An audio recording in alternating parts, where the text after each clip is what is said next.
So this is a tad different from my usual videos, but I feel the video is topical enough to warrant being made.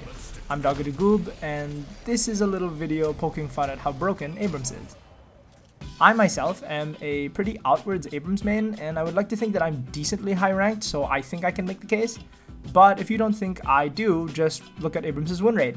He is currently sitting at 56.3%, by far the best in the game, which I believe is no coincidence. He is fucking busted. I don't care what anybody says, this man needs a nerf, and I will get into a couple of reasons why. Infernal resilience! One of the first reasons why I think Abrams is absolutely busted is his passive, Infernal Resilience, which to me is one of the craziest passives in the game, and for those who are unfamiliar with the stats of Infernal Resilience or even down to what it does, here's a quick rundown. Infernal Resilience regenerates 15% of your damage over an 18-second period.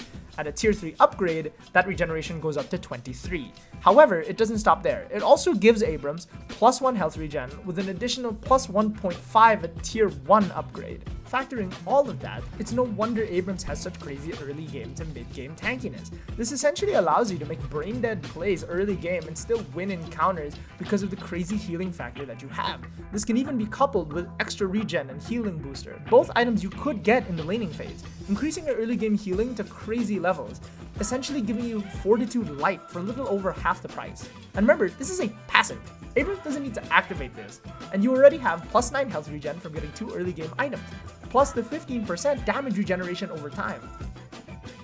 This doesn't even account for the other items that you could be getting to make this even higher, such as sprint boots, enduring speed, monster rounds, melee charge, duration extender, and improved cooldown.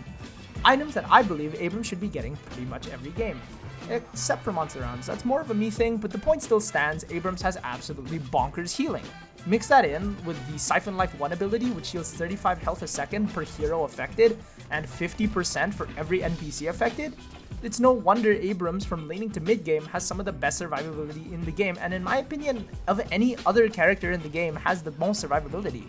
This is great for new players trying to learn how to play, but it is terrible for anybody else trying to lane against an Abrams that can be brain dead and can make all these mistakes while you can't, because Abrams has the ability to punish you harder than anyone else, which I will get into my next point.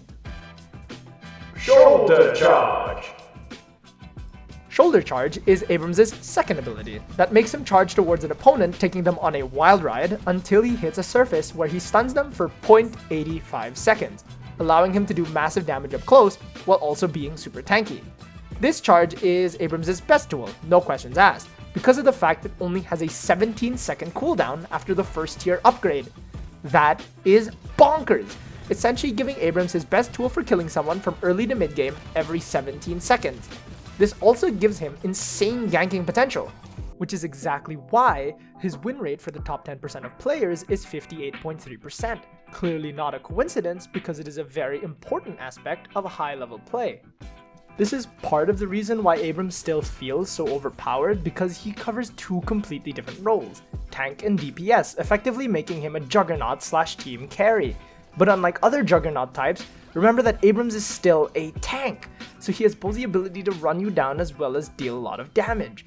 And yes, I acknowledge you could build whatever you want and could technically make support Abrams. And to that I ask, who hurt you?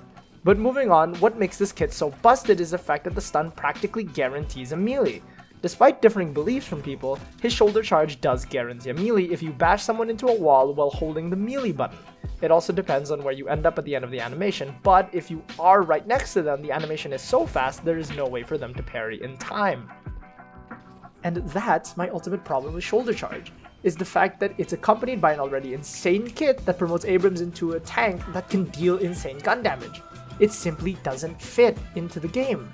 Siphon Life, Infernal Resilience, and Shoulder Charge all put together make Abrams into a brain-dead monster unlike any other in the game. Every single rank is terrified of Abrams, and it shouldn't be that way. To be honest, the only real way to counter an Abrams, if you know what's gonna happen, is to pick Shiv. And even then, it's not a guarantee. Can we fix it?